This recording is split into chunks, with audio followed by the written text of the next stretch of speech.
Ano talaga kinagalit niya ni Faye kay Vince? Ayan kasi kayo eh. Palibasa mga virgin kayo tsaka mga single forever. Hoy, pasmado bibig mo ah. Single ako pare, pero virgin.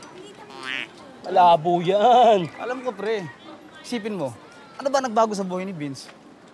Nag-aral siya. Yun lang? Tingin mo pagagalit si Faye ng ganun? Abay, hindi. Kaya nga nag-aaral si Vince para kay Faye eh. Alam mo kung ano yung sinasabi ko nagbago sa buhay ni Vince? Ano? Si Duday. Oo nga, no? Di ba sabi sa'yo? Hey, Val! Uy, Faye! Ano ginagawa mo dito? Pupuntahan ko si Vince sa coffee shop. Di ba, shift pa rin naman niya ngayon? Oo, sasama ka namin. Ikaw pa, malakas ka sa amin eh. Sige, tara. Ano? Yun yung sinasabi ko sa'yo kanina. Ano si Duday? Teka, anong problema niyo? Ah, hindi kasi busy si Vince. Marami siya ginagawa sa shop eh. Oo, tsaka ano...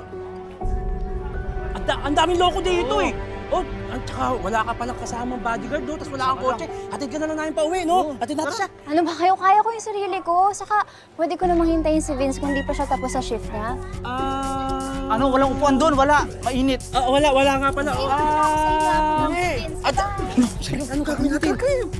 Samahan natin, baka kailangan ng rice pack ni Vince. Miss May! Ay, sama na kami!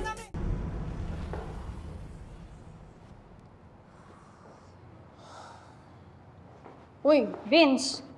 Okay ka lang ba? Parang kanina ka pa wala sa mood ah. Oo. Nabad trip kasi sa akin si Faye. Hindi ko alam kung bakit. Ang problema, ayaw niya pa sabihin sa akin. Wala.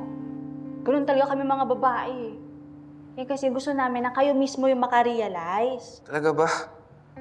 Parang di naman ata patas yun. Simplihan lang kami mag-isip ng mga lalaki. Saka ba't gusto niyo pa pahulaan sa amin yung problema? Ayusin naman namin yan kahit anong problema pa yan. Wala, Vince. Wala yata akong kaibigang babae na hindi ganyan mag-isip. Paano namin naayusin yung problema? Balikan mo. Balikan mo lahat ng mga nangyari tsaka mga ginawa mo bago siya na bad trip sa'yo.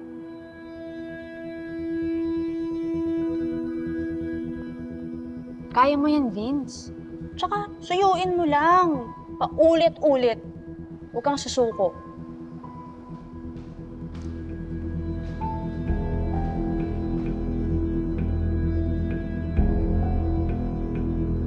Faye!